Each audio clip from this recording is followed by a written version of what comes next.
Forte. L'honorable chef de l'opposition. Le ministre de Patrimoine est tanné, Monsieur le Président, et les Canadiens sont tannés aussi. Tannés de payer 16 800 $ pour une panier d'épicerie par année. Tannés de payer 51 plus pour l'épicerie. Tannés de payer 30 de plus pour un faux filet de bœuf. Tanné de payer 23 plus pour un poulet entier. Monsieur le Président, combien de personnes le Premier ministre va-t-il forcer aux banques alimentaires avant que lui aussi soit tanné? Le très honorable Premier ministre. Monsieur le Président, je suis heureux que le taux d'inflation ici au Canada est plus bas, c'est 2,2 Ça, c'est l'index consommateur. Deuxièmement, je suis heureux que le taux d'accroissement des salaires est plus gros, 3,2 On fait de progrès. Le taux de chômage est plus bas. L'économie croît. La vie est bonne. L'honorable chef de l'opposition. Il est heureux avec le coût de l'épicerie. Écoutez, selon le rapport sur les prix des aliments au Canada, quand ce gouvernement libéral a pris le pouvoir, ça coûtait 8 300 $ pour un panier d'épicerie par année pour une famille moyenne. Maintenant, ça coûte 16 800 $. Ça a doublé à cause des taxes et déficits inflationnistes qui gonflent le prix du tout. Le premier ministre a promis qu'il allait être jugé par le prix de l'épicerie. Donc, demain, dans le rapport sur les coûts, combien ça va coûter dans 2026 pour manger? Le très honorable Premier ministre. Monsieur le Président, je veux bien comprendre les raisons pour lesquelles le chef d'opposition manque que c'est un nouveau gouvernement canadien avec l'économie la plus forte du G7. Ça, c'est la vérité, ça, c'est les chiffres, ça, c'est l'avenir de ce grand pays. Exactement. L'honorable chef de l'opposition. Selon le rapport sur les prix à l'épicerie, quand les libéraux sont entrés au pouvoir, il en coûtait 8 300 $ par année pour les familles à l'épicerie. Maintenant, c'est 2 fois plus élevé, à 16 800 $ à cause des taxes sur l'équipement, sur l'équipement agricole, sur l'engrais, par exemple. Tout ça fait exploser le prix des aliments. Demain, on aura le rapport pour les projections de l'année prochaine. Étant donné que le premier ministre a dit qu'il serait jugé par rapport au prix à l'épicerie, combien les Canadiens devront-ils dépenser à l'épicerie l'année prochaine pour survivre? Le très honorable premier ministre. Monsieur le Président, revenons sur les chiffres. L'économie canadienne est l'économie la plus forte du G7, à 2,6 de croissance. Les salaires canadiens augmentent davantage, ont augmenté chaque mois que nous avons été au pouvoir, à quelques 3 d'augmentation. Notre économie est forte. L'honorable chef de l'opposition. Monsieur le Président, quand vous allez à l'épicerie, vous regardez les prix et ils montent sous vos yeux. Et le premier ministre, comme vous le savez, lui, il met son argent dans les paradis fiscaux et il vous dit que les choses vont bien. Mais pourtant, sous le gouvernement libéral, les prix à l'épicerie ont doublé en une décennie. Demain, nous allons voir dans le rapport sur les prix à la consommation au Canada, nous allons voir comment il en coûtera à l'épicerie l'année prochaine pour les familles. Étant donné que le premier ministre a dit qu'il serait jugé par rapport au prix à l'épicerie, va-t-il dire aux familles canadiennes comment il leur en coûtera pour survivre? Le très honorable premier ministre, eh bien, notre gouvernement est fier de dire que nous avons réduit les impôts pour 22 millions de Canadiens. Nous avons réduit les taxes pour les achats d'une première propriété. Nous investissons dans notre budget et le chef de l'opposition, et son parti ont voté contre. C'est un budget qui entraînera 1 billion de dollars d'investissement dans les prochaines années. Nous croyons au Canada. Ralliez-vous à nous. Le très honorable chef de l'opposition. Nous votons contre le fait que le premier ministre va doubler la dette de Justin Trudeau. Sur quoi dépense-t-il?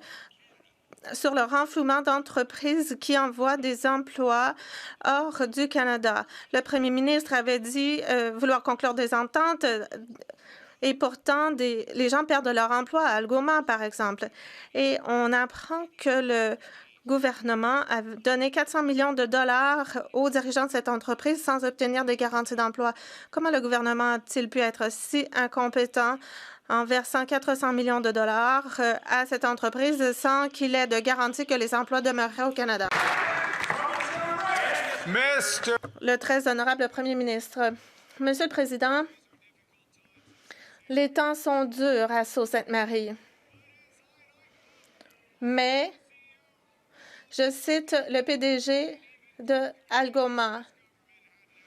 Ce sera encore plus dur si le gouvernement n'avait pas agi, dit-il. Le soutien a permis de sauver le 2 tiers des emplois. Et cet argent permet à Algoma d'envisager un avenir. Et pourtant, les conservateurs, eux, votent contre. L'honorable chef de l'opposition. Eh bien, si le PDG est content, avec un cadeau de 400 millions de dollars du premier ministre, c'est tout ce qui compte pour les libéraux. Il n'a pas donné aux employés une voie vers l'avenir. Il leur a donné une voie pour être mis à pied. 1 tiers de ses employés chez Algoma sont mis à pied, alors que le premier ministre a payé pour que les emplois soient envoyés à l'extérieur. Comment peut-il être si irresponsable avec l'argent des contribuables qu'il a payé un PDG pour qu'il envoie des emplois au sud de la frontière? Le très honorable premier ministre. Monsieur le premier ministre, j'aimerais citer un chef conservateur qui est en fonction, c'est-à-dire le premier ministre de l'Ontario. On avait le choix. Sauver les 2 tiers des emplois ou laisser l'entreprise faire faillite. Nous avons investi dans l'avenir. C'est ce que nous avons choisi pour que nous puissions bâtir notre pays. Ils ont eu l'occasion de voter en faveur de l'avenir. Ils ont voté contre. L'honorable député de Belleuil-Chambly. Monsieur le Président, le ministre du Patrimoine et de la Nature a quitté et il l'a dit lui-même pour provoquer une réflexion parce que le Parti libéral a négligé l'aile progressiste du parti. Et si le Parti libéral a gagné autant de sièges, c'est parce que des bloquistes ont voté pour le Parti libéral. À la place du député de Laurier-Sainte-Marie, il a nommé le député de Ville-Marie-Sud-Ouest, Île-des-Sœurs. Monsieur le Président, qui va parler pour la langue? Oh. Qui va parler pour la culture? Qui va parler pour le Québec? Oh. Le très honorable premier ministre. Oui, j'écoute. Monsieur le Président, on a 44 députés qui parlent pour le Québec. Exactement.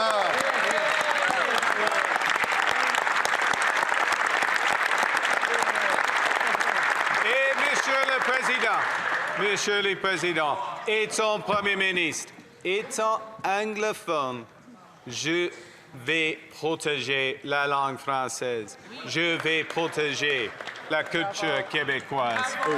Exactement. Honorable député de Belleuil-Chambly. À moins que les tendances autocratiques du premier ministre ne se renforcissent, il va y avoir encore des élections un jour. Vous savez, selon l'ancien ministre, les gens ont voté pour les considérations climatiques qui étaient celles du premier ministre et les négociations commerciales. Or, le premier ministre ne s'occupe d'aucun des deux. Il ne fait pas ce qu'il a dit et il fait ce qu'il n'a pas dit. Qu'est-ce qu'il a répondu en toute transparence à son ancien ministre? Le très honorable premier ministre. Monsieur le Président, je continue à engager pour nos objectifs climatiques parce qu'il faut avoir les grandes investissement, pas seulement des règles. Il faut investir dans l'électricité propre au Québec, dans l'électricité nucléaire en Alberta, en Ontario. Il faut investir dans le stockage de carbone. On va faire tout cela. Exactement. Bravo. L'honorable député de Belleuil-Chambly. Monsieur le Président, le premier ministre pense que l'énergie nucléaire est une énergie propre. Monsieur le Président, le premier ministre retire les plafonds et les caps sur les émissions de gaz à effet de serre, notamment pour produire de l'électricité.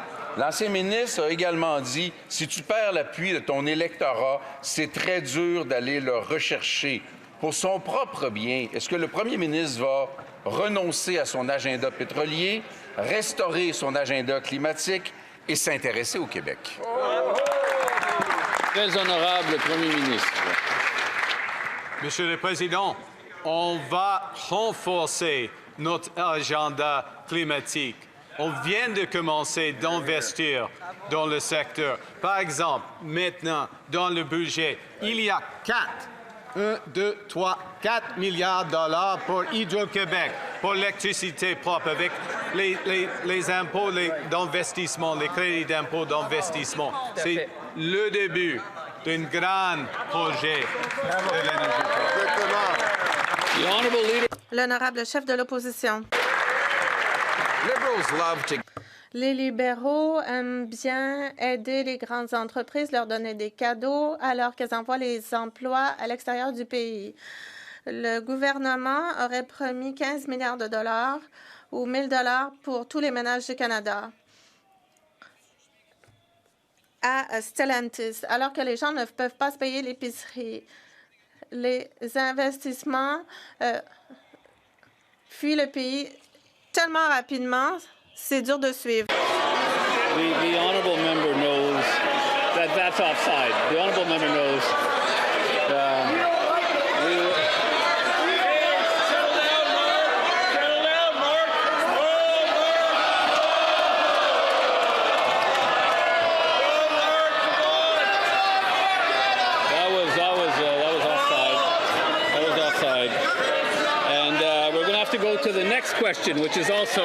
Il faudra passer à l'autre question qui appartient aussi au chef de l'opposition.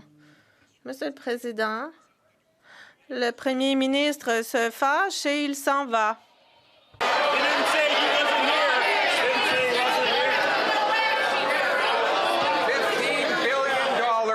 15 milliards de dollars partis, 1 000 $ par ménage pour une entreprise qui envoie les emplois à l'extérieur du pays. Pourquoi est-ce qu'il fait fuir les emplois, les investissements, alors que lui aussi s'enfuit?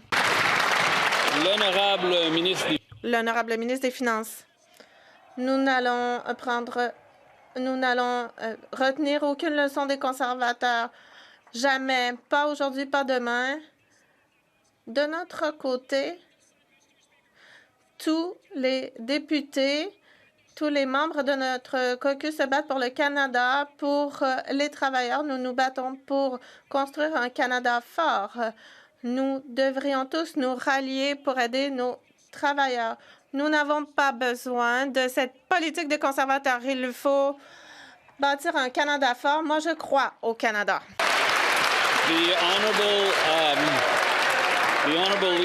L'honorable chef de l'opposition.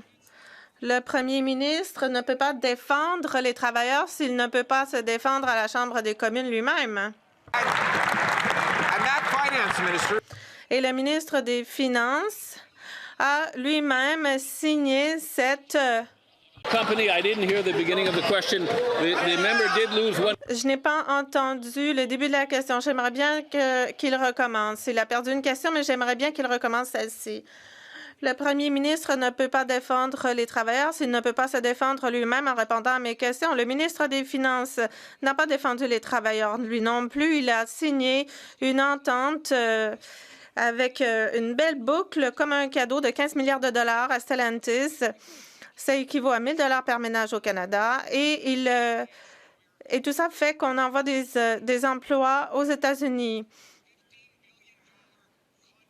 Et donc, ils n'ont même pas lu le contrat à 15 milliards de dollars. Est-ce qu'ils ont lu le contrat? Est-ce que le ministre l'a lu? Ou est-ce qu'il a regardé l'entente en se disant, bon, on s'en fiche? L'honorable ministre. Monsieur le Président, les Canadiens qui regardent à la maison voient quelqu'un qui a travaillé seulement cette chambre. De notre côté, nous allons bâtir le pays, nous allons trouver des investissements.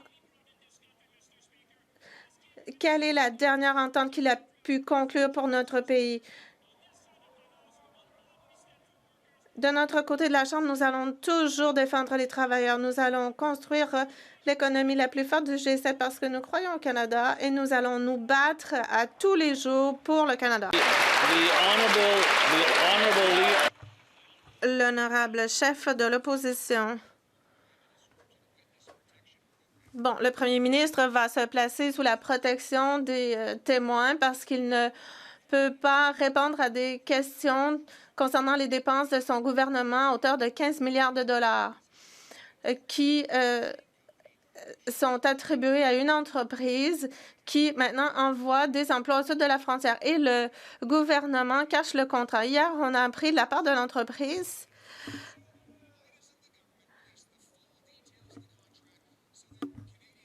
que, bon, en fait, ce qu'on veut, c'est que le gouvernement divulgue le contrat pour que les Canadiens sachent à quel point ils se sont fait avoir.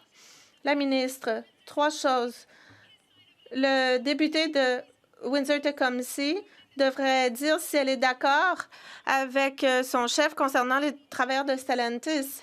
En ce qui concerne les documents, les membres du comité auront accès à tous les documents. En ce qui concerne Stellantis à Brampton, nous avions un contrat. Ils ont rompu le contrat. Nous allons récupérer notre argent. L'honorable chef de l'opposition. 3 points, Mr. Speaker. Eh bien, 3 choses à propos de ce 15 milliards de dollars en aide. Elle n'a pas lu le contrat. Elle n'a pas lu le contrat. Elle n'a pas lu le contrat. How can she possibly...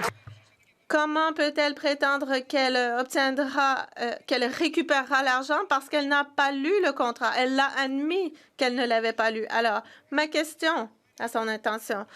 Il y a des familles qui font la file aux banques alimentaires parce qu'ils ne peuvent pas se payer l'épicerie. Comment peut-elle justifier d'ajouter une note de 1 000 $ par ménage pour envoyer des emplois au sud de la frontière? L'honorable ministre de l'Industrie. Monsieur le Président, je l'ai admis, je l'ai lu le contrat et les membres du comité vont avoir tous les détails. Monsieur le Président, nous allons nous battre pour ces emplois.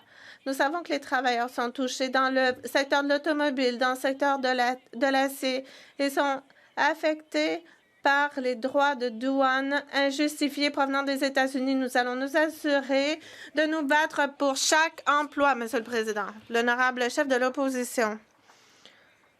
Monsieur le Président, j'ai eu l'occasion de me joindre aux travailleurs d'Unifor à Brampton et il n'y avait pas un libéral aux alentours. Tous voulaient savoir ce qui allait se produire par rapport à leur emploi. Le premier ministre a donné de l'argent à Stellantis, 15 milliards à Stellantis pour cette usine-là et pour une autre. Ces travailleurs qui sont laissés pour compte se demandent comment payer leur prêt hypothécaire et ils se demandent comment le premier ministre peut donner 15 milliards de dollars sans obtenir de garantie d'emploi. Est-ce qu'il a le courage de prendre la parole maintenant et de s'expliquer? L'honorable ministre de l'Industrie. Monsieur le Président, je n'ai pas besoin de leçons de la part des conservateurs en ce qui concerne la défense des travailleurs syndiqués. Je me suis rendue à Brampton. J'étais aux côtés des travailleurs et j'ai parlé à Lana Payne plus tôt aujourd'hui. Elle m'a dit que le gouvernement conservateur sous Harper en 2009 a décidé d'aider GM, Chrysler, mais ils n'ont rien fait pour aider les travailleurs. Voilà leur bilan, Monsieur le Président. L'honorable chef de l'opposition. Eh bien, Monsieur le Président a posé une question Il a dit, ben, on s'en fiche, n'est-ce pas? Et il n'est pas là, alors il s'en fiche. I assume that the member meant somehow metaphorically. J'imagine que le député s'exprimait métaphoriquement. Maybe next time, not so many metaphors. Peut-être moins de métaphores la prochaine fois. It was a metaphor, just all those. C'était une métaphore, tout comme les promesses des libéraux. Monsieur le Président, malheureusement aujourd'hui, nous avons appris des nouvelles encore terribles. Des gens d'Omtar ont perdu leur emploi. Le premier ministre a promis d'obtenir une entente pour mettre fin aux droits de douane, mais ceux-ci ont triplé alors qu'on vit des difficultés à cause du conflit sur le bois d'œuvre. Pourquoi le premier ministre a-t-il rompu sa promesse? L'honorable ministre des Ressources naturelles. Je suis content que le député se rende compte qu'il y a une guerre commerciale qui cause des difficultés pour les travailleurs. Moi, j'ai parlé au téléphone aujourd'hui avec le PDG pour trouver des solutions et moderniser cette usine. Nous essayons de trouver des solutions avec l'usine. Nous tenons debout, nous défendons l'industrie, eux se plaignent. Monsieur le Président, le premier ministre a promis de bâtir une seule économie. Il n'a pas menti. Il a bâti une seule économie, l'économie du pétrole sale de l'Ouest. Les pipelines qu'il veut imposer sous prétexte de contrer Donald Trump, il n'y en aura pas un pouce qui va être construit sous la présidence de Trump, mais ça va polluer pendant 40 ans. C'est une trahison, non seulement envers les Québécois, mais envers les pays qui, eux, n'ont pas abandonné la lutte climatique. Comment les libéraux peuvent-ils se regarder dans le miroir? L'honorable ministre de l'Environnement et du Changement climatique. Monsieur le Président, quand on parle de comment on va bâtir un pays fort, un Canada fort, on parle de projets comme l'hydroélectricité à Iqaluit. On parle du train à haute vitesse qui irait entre Toronto et Québec. Et ça va utiliser de l'acier et de l'aluminium canadien. Ce sont des projets très importants. Nous en avons plein d'autres, des mines de graphite au Québec. Ça veut dire des bons travails au Canada et ça va être un futur très fort pour notre pays. Le député de Repentigny. Monsieur le Président, malgré ce que dit Mme la ministre, les Québécois n'ont pas voté pour des libéraux qui abandonnent la lutte climatique et transforment le Canada en nuisance planétaire. Ils n'ont pas voté non plus pour des libéraux qui veulent enfoncer un pipeline dans la gorge d'une province. Ils n'ont pas voté pour des libéraux qui vont faire vivre à nos enfants la multiplication des catastrophes naturelles. Les Québécois n'ont pas voté pour ça. Et il y a beaucoup de libéraux qui ne se sont pas présentés pour ça non plus. Ils sont pas tannés d'avaler des couleuvres? L'honorable ministre de l'Identité et de la Culture canadienne. Monsieur le Président, j'apprends ce matin que le mouvement séparatiste veut imposer un test de loyauté envers les artistes québécois. Je me demande si le Bloc cautionne cette approche.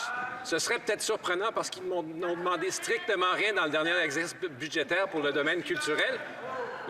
Monsieur le Président, les séparatistes n'ont pas le monopole de la loyauté sur la fierté et la loyauté québécoise. L'honorable député de Charlebourg-Haute-Saint-Charles. Monsieur le Président, pas 10 jours, pas 5 jours, pas 2 jours. Une journée seulement après avoir nommé le nouveau ministre des langues officielles, celui-ci a dit qu'il était tanné d'entendre parler du déclin du français au Québec. Comme le si bien dit Mathieu Bock-Côté, et je cite, « C'est le déni, l'exaspération et le mépris habituel des libéraux fédéraux à l'endroit de la question de l'avenir du français au Québec. » Monsieur le Président, est-ce que le premier ministre réalise qu'il a commis une erreur monumentale en nommant son député le plus incompétent pour gérer le dossier sensible du français au Canada et au Québec en particulier? L'honorable ministre. Président, avec l'exception du député d'en face, il n'y a personne au Canada qui pense que Pierre Poilievre va protéger le français, qu'au Québec ou ailleurs au Canada. Aïe. Je pense que le ministre sait qu'il a fait une petite erreur, mais il peut continuer.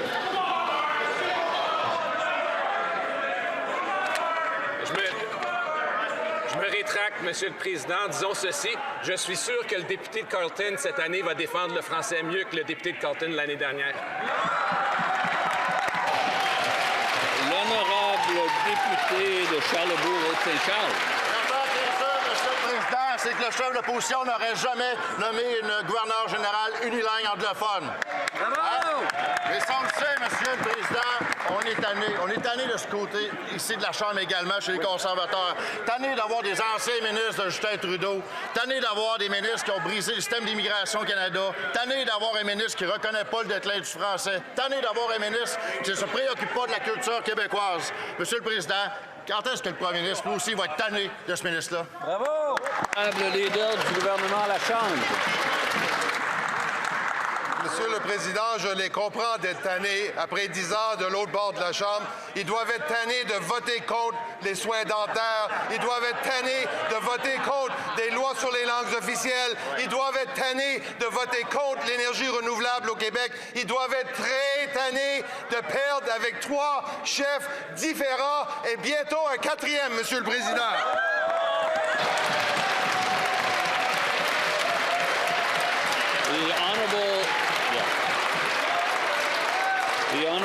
L'honorable député de Thornhill. Monsieur le Président, le gouvernement libéral a donné 400 millions de dollars à Algoma Steel. En échange, aucun emploi canadien. Près de 1000 employés à Sault-Sainte-Marie obtiennent des avis de mise à pied juste avant Noël. Et le gouvernement savait que ça s'en venait. Et ils ont quand même tiré un chèque pour Algoma. C'est un mensonge à 400 millions de dollars. Et les libéraux étaient au courant. Pourquoi c'est plus important d'aider les entreprises que de protéger les emplois? L'honorable ministre de l'Emploi et des Familles. Monsieur le Président, ça semble clair que les conservateurs n'auraient rien fait pour sauver le secteur de l'acier au Canada. C'est clair d'après la prémisse de la question. Vous savez ce qui se produit quand on perd son emploi? Eh bien, il y a un moment de panique. C'est pourquoi nous avons prévu l'assurance-emploi pour 20 semaines de plus. Et vous savez quoi? Ils ont voté contre l'aide dont les gens ont besoin dans ces temps stressants. Nous les aidons dans les bons moments et les mauvais moments. La députée de Thornhill. La ministre doit vérifier les faits. 400 millions de dollars ont été donnés au cadre d'Algoma Steel, mais rien n'a été donné à ceux qui fabriquent l'acier. Ça veut dire maintenant qu'il y a 1000 personnes qui se retrouvent sans emploi à Noël. On n'a pas eu d'explication pour cet accord. Ce n'est pas la première fois qu'on a droit à ce type de chaos. La ministre a déjà admis qu'elle ne lit pas les contrats. Alors, j'aimerais savoir si Algoma Steel s'est aperçu que la ministre ne lisait pas les contrats ou bien que la ministre ne s'en soucie pas. La ministre de l'Emploi et des Familles. Bon, je sais qu'ils n'en savent pas beaucoup au sujet de la collaboration, mais le premier ministre de l'Ontario travaille aussi fort que notre gouvernement pour sauver ses emplois à Sault-Sainte-Marie. Et voilà pourquoi nous avons fait un prêt de 400 millions de dollars à Algoma Steel, parce que nous savons que ces endroits sont importants, que cette entreprise est importante pour l'avenir du Canada. Et nous avons besoin d'une industrie de l'acier souveraine au pays. Mais ces députés, eux, laisseraient tout tomber. Le député d'Hamilton Heath, Stony Creek. Hier, nous avons appris que les libéraux savaient qu'Algoma prévoyait de licencier 1000 métallurgistes avant d'accorder 400 millions de dollars à l'entreprise.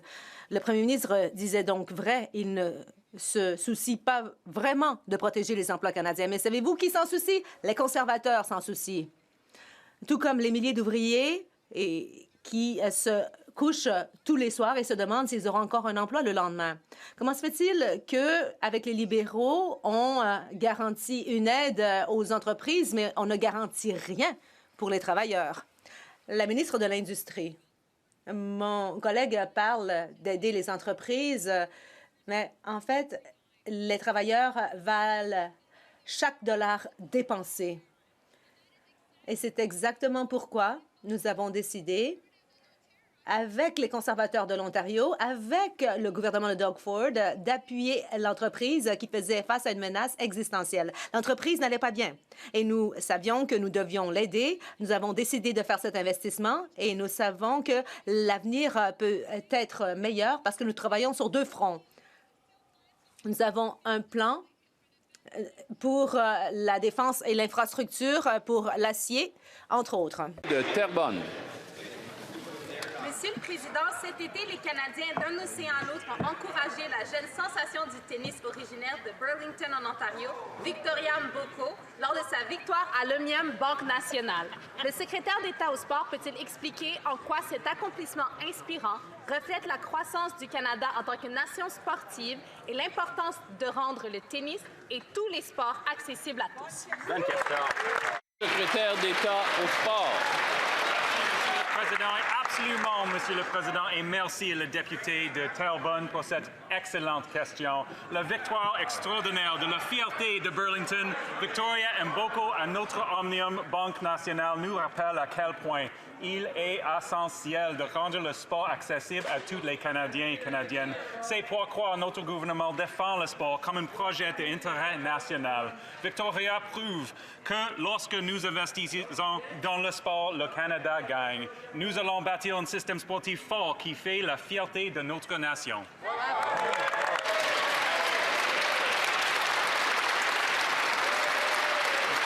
The honourable member for Dufferin. Le député de Dufferin-Caledon.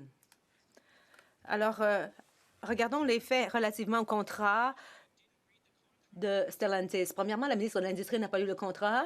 Et deuxièmement, il n'y a aucune garantie d'emploi dans ce contrat. Et sinon, ils n'auraient pas pu mettre à pied 3 000 travailleurs. Et enfin, ils ont donné 2 millions de dollars à Stellantis sans condition. Et même en Ontario, on n'a pas avancé d'argent. Et c'est pour cette raison. Et aussi, il y a 3 000 travailleurs de l'automobile à Brampton qui ont perdu leur emploi et qui ont de la difficulté à joindre les deux bouts. Comment peut-on être aussi incompétent?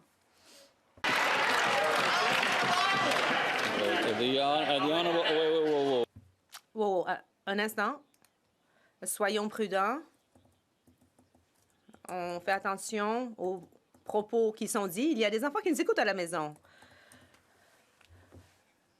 Le ministre du Commerce international, parlant de fait, eh bien, je vais dire que le premier ministre est allé chercher 70 milliards de dollars d'investissement des Émirats arabes unis. Il y a aussi des investissements dans l'équipement de défense.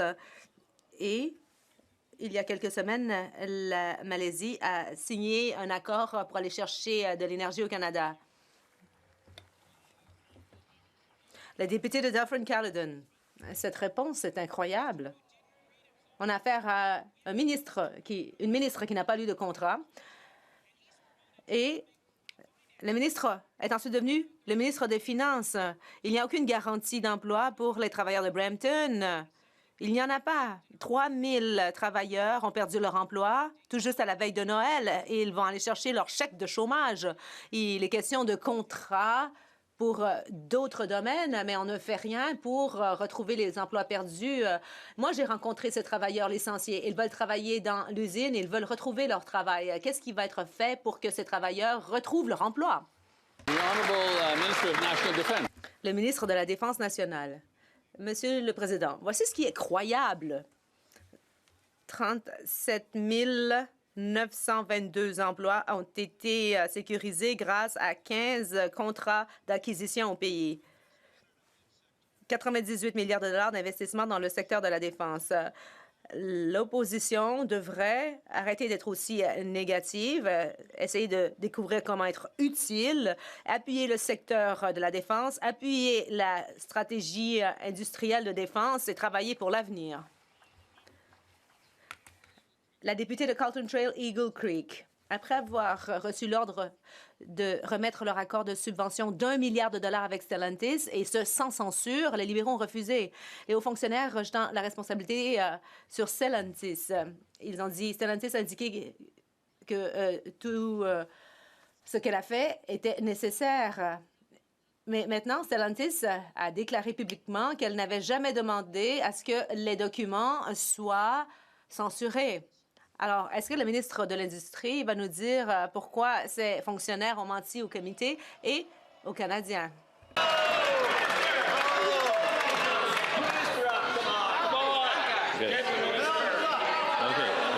We're not quite ready yet. Bon, on n'est pas encore prêt. On n'est pas encore prêt. The minister is very popular. Bon, la ministre est très populaire. Le secrétaire d'État au développement rural. Merci beaucoup, Monsieur le Président. Encore une fois, il dénigre le Canada, il dénigre la Saskatchewan.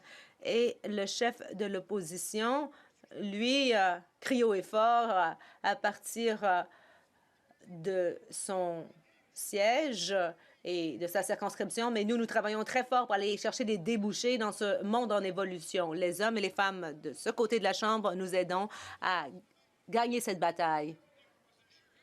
Et nous allons gagner la bataille avec ou sans l'opposition. Le député de Chilliwack-Hope. Le premier ministre avait promis aux Canadiens qu'il allait négocier une victoire avec les Américains et qu'il était capable de composer avec Donald Trump. Alors, non seulement il n'y a pas d'accord, mais on a triplé les tarifs sur le bois d'œuvre et il a abandonné les poursuites relativement à ces tarifs. Et il y a une autre usine qui ferme ses portes sur l'île de Vancouver et il y a plus de 1500 emplois directs et indirects qui seront perdus. Alors pourquoi le premier ministre ne respecte pas sa promesse d'obtenir un accord de sorte que les travailleurs cessent de perdre leur emploi? Le ministre des Ressources naturelles. Mr. Speaker. Monsieur le Président, comme nous l'avons dit, nous sommes en pleine guerre commerciale et ça fait mal à Crofton, ça fait mal à toute l'industrie. Et voilà pourquoi nous étions au téléphone à parler à l'entreprise pour essayer de voir comment nous pourrions réoutiller l'usine. Nous avons collaboré avec la ministre de la foresterie de la province et nous défendons ce domaine. Le député de North Island, Powell River. Dévasté, désespéré.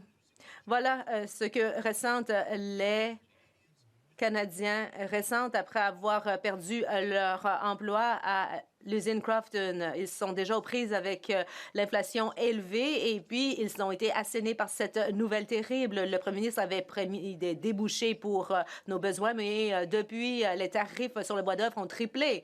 Le plan des libéraux est censé fonctionner. Alors peuvent-ils garantir qu'aucune autre usine va fermer ses portes à l'avenir?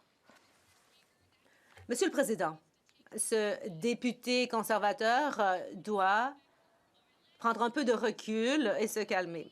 Dans ma circonscription, nous appuyons l'industrie du bois d'œuvre. Et le plan des conservateurs, c'est de s'écarter du chemin. Donc, ça veut dire ne rien faire, mais notre gouvernement investit à l'ordre.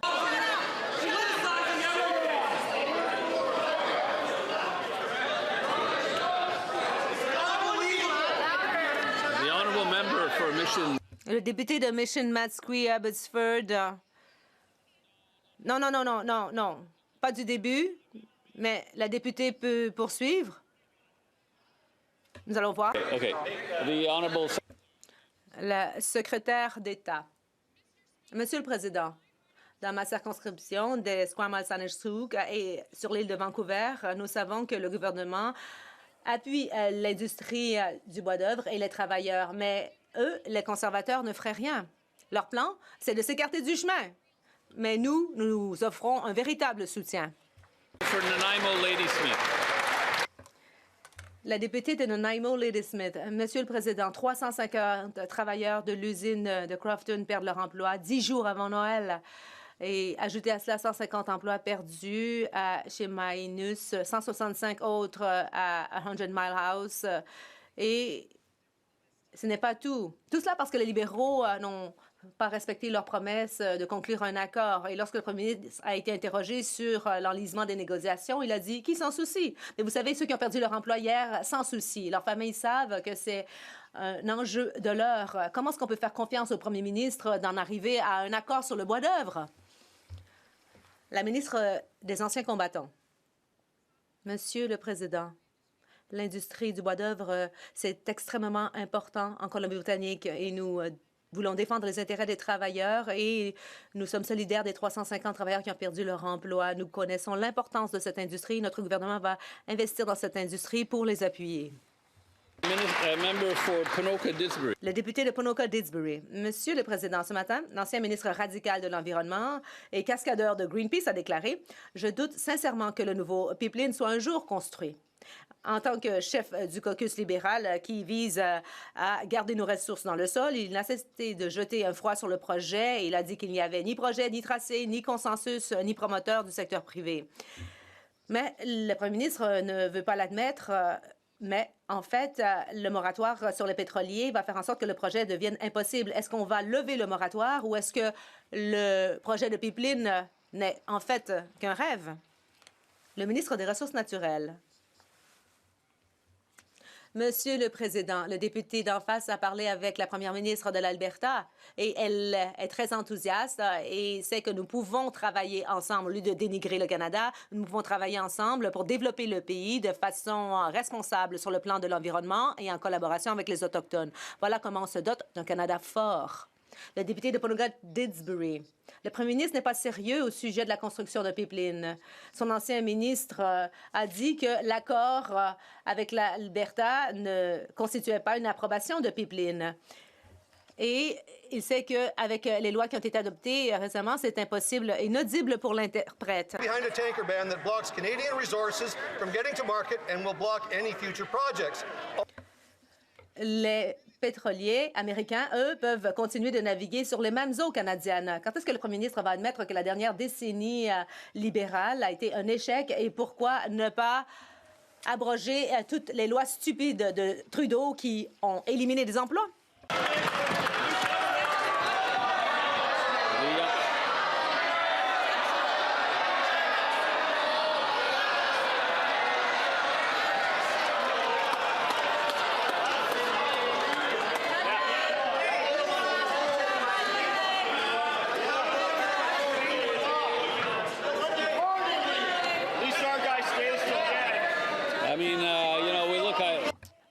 Bon.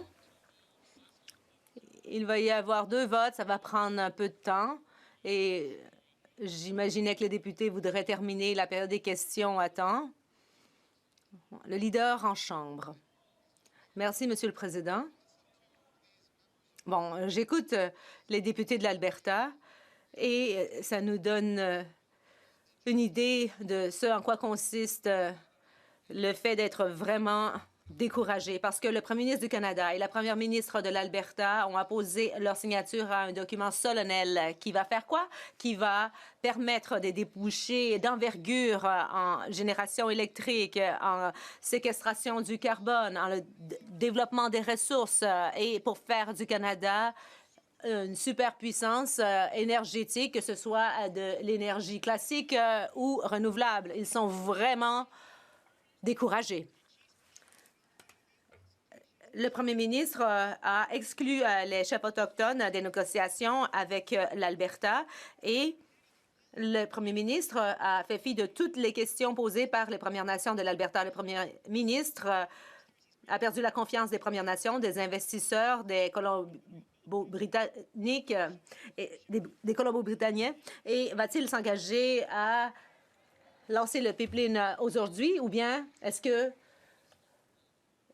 il va perdre la confiance des Canadiens?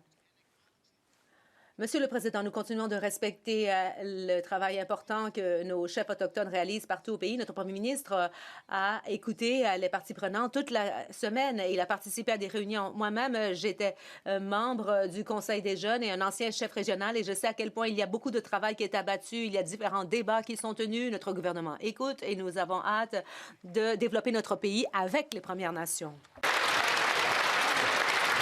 The honourable member for les Pays d'en haut. Monsieur le Président, le Canada et le Québec en particulier possèdent une industrie aérospatiale de calibre mondial. Alors que nous cherchons à bâtir l'économie la plus forte du G7, notre secteur aérospatial qui, au Québec, soutient 15 milliards de dollars en PIB ou soutient plus de 40 000 emplois, jouera un rôle inestimable. La loi d'exécution du budget contient des mesures importantes visant à protéger et renforcer notre secteur aérospatial. Les Québécois souhaitent que ces mesures entrent en vigueur.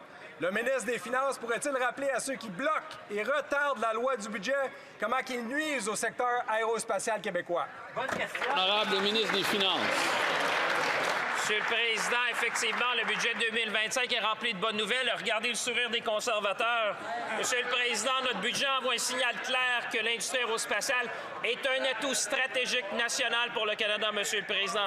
Le Canada est l'un des rares pays au monde d'avoir une industrie aérospatiale florissante grâce au talent, à l'expertise et évidemment au savoir-faire de nos travailleurs, Monsieur le Président.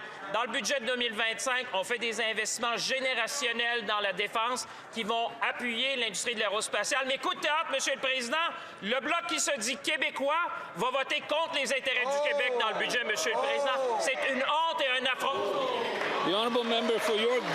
Le député de York-Durham, hier, en réponse à une question au sujet du rapport du directeur parlementaire du budget sur le logement, le premier ministre a dit « Oh, vous ne connaissez pas les chiffres ». Et ensuite, il a été dit que le directeur parlementaire du budget avait présenté des chiffres erronés. Alors, revenons là-dessus. Le premier ministre a promis 500 000 nouvelles unités par année et c'est que le directeur parlementaire du budget dit, c'est 99 % de moins que ce chiffre annoncé. Alors, d'où vient ce chiffre? Le ministre du Logement et de l'Infrastructure. Merci, Monsieur le Président. Le rapport du directeur parlementaire du budget présume qu'aucun programme actuel se poursuive. Et c'est ce qui se produirait, en fait, si le Parti conservateur prenait le pouvoir. Ils n'ont jamais produit de logements abordables auparavant et ne le feront jamais non plus à l'avenir. Mais nous travaillons déjà avec les ministres provinciaux, les ministres territoriaux aussi, pour mettre en place la prochaine stratégie de logement pour la prochaine génération. Nous faisons notre mieux pour renouveler notre investissement dans le logement abordable et c'est quelque chose que les conservateurs ne feraient jamais. Le député de York-Durham. Mais en fait, si les bureaucraties permettaient de construire des maisons, on vivrait tous dans un penthouse comme le premier ministre. Mais en fait, ce qu'il faut comprendre, c'est que derrière la crise, derrière les chiffres, il y a de vrais Canadiens et toute une génération qui doit abandonner le rêve d'accès à la priorité. Dans le Grand Toronto, il y a des ventes qui sont à la baisse de 65 % des mises en chantier à la baisse de 43 %. Alors, le premier ministre dit aux Canadiens qu'ils doivent sacrifier davantage. Mais quand est-ce qu'il va avoir le courage de leur dire ce qu'il veut vraiment dire, c'est-à-dire sacrifier le rêve canadien? Le ministre du Logement. Bon, c'est ironique d'entendre cela de la part d'un député qui vient du parti qui a voté contre l'élimination de la TPS pour les premiers acheteurs depuis le mois de juin. Les conservateurs essaient d'empêcher un rabais de 50 000 $ pour ceux qui veulent s'acheter une première maison. Nous avons proposé cette mesure au mois de juin et ils en empêchent l'adoption depuis. Alors, pourquoi ne pas voter du bon côté? Bon, je l'ai dit à maintes reprises, il faut s'adresser à la présidence. Bon, peut-être que la présidence peut être fâchée, mais il faut s'adresser à la présidence. De Louis Saint-Laurent à Kiawanrek.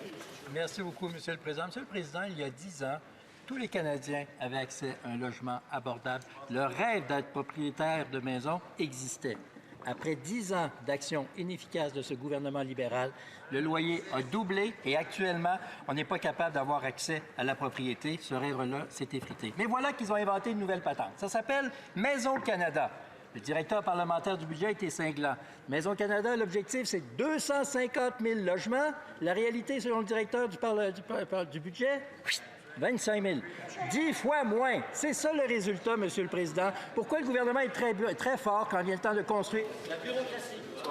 L'honorable ministre de la Transformation du gouvernement.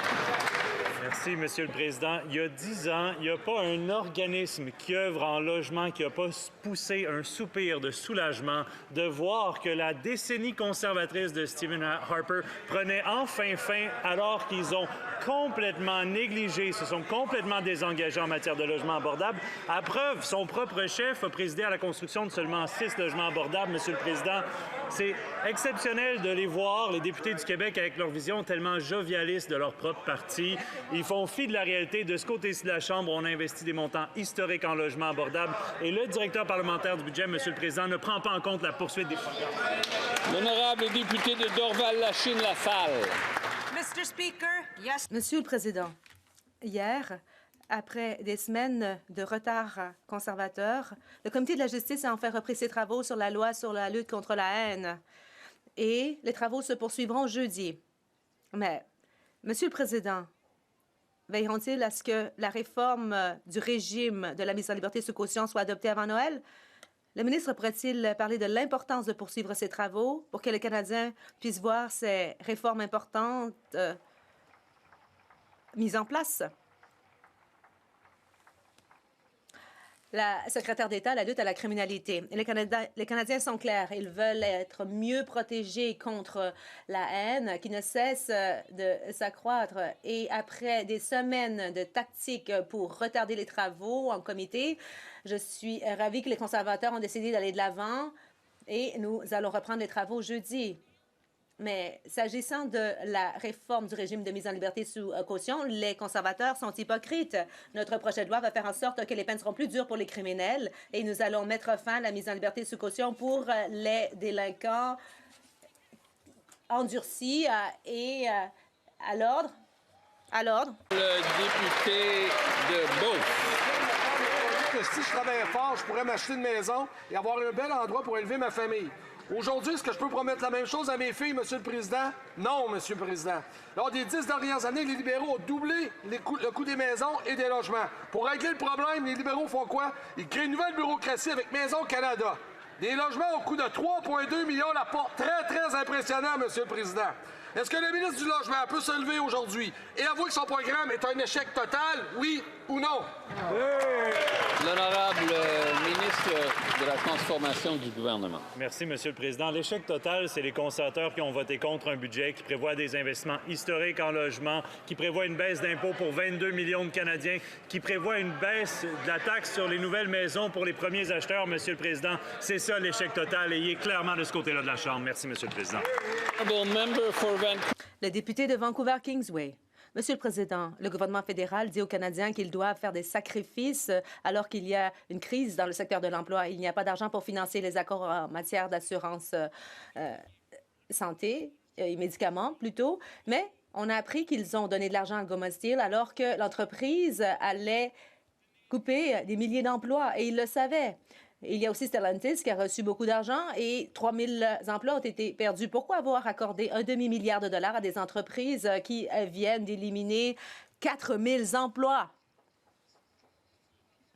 La ministre de l'Emploi et des Familles. Bon, le député doit se rappeler que c'est la Journée internationale des personnes en situation de handicap et il y a des gens ici à Ottawa qui travaillent si fort pour faire en sorte que les personnes handicapées puissent pleinement participer au marché du travail. On devrait prendre cela au sérieux. Le député a voté contre le financement qui appuie ces travaux. Il a aussi voté contre la prestation pour personnes en situation de handicap. Il devrait joindre le geste à la parole et défendre les Canadiens qui veulent avoir une chance de participer à la société. Et ceci conclut la période des questions.